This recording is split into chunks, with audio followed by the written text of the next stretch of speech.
Imagine waking up with a fever. Your body feels weak. You can barely stand. Today, you might call a doctor. But thousands of years ago, there was no hospital waiting for you. No laboratory test. No emergency room. To us, sickness can seem strangely predictable. A fever has a cause, an infection can be identified, a broken bone can be seen. But ancient people didn't have microscopes. They didn't have modern medical science. They had something else: observation. They watched symptoms, they noticed patterns, and they tried to explain what they saw. But there wasn't one universal explanation for illness. In some traditions, sickness could be connected to the gods or the supernatural.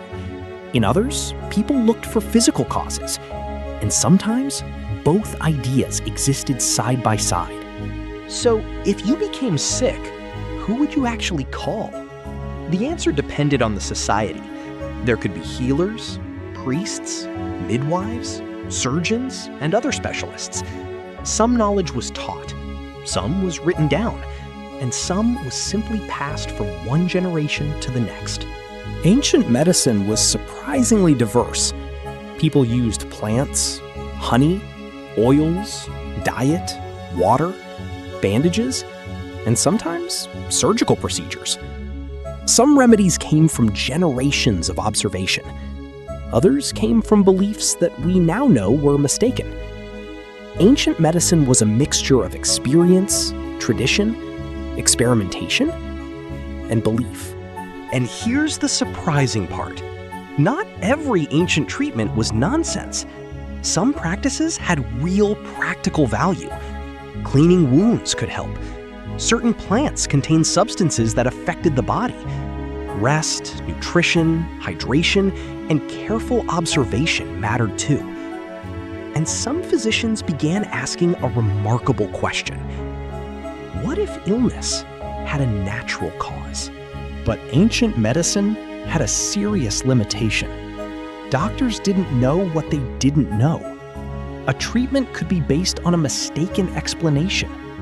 A procedure could cause complications. A remedy could even be harmful. And without modern testing, it could be difficult to know whether a patient recovered because of the treatment or simply because the illness eventually passed. But something slowly changed. People began recording what they observed. Which symptoms appeared together, which treatments seemed to help, which injuries healed, and which ones didn't.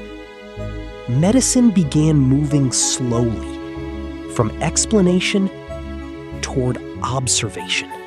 So what happened when people in ancient times got sick? They did what humans have always done.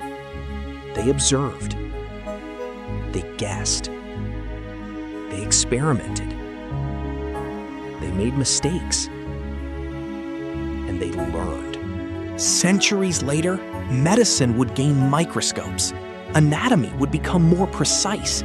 Germs would finally be understood. Modern drugs would transform treatment. But none of those discoveries appeared from nowhere. They were built on generations of people asking the same basic question. Why are we sick? And how can we make it better? Ancient people didn't have all the answers, but they had something that mattered just as much. They kept asking questions. They kept watching. They kept trying. And slowly, humanity learned how to fight an invisible enemy.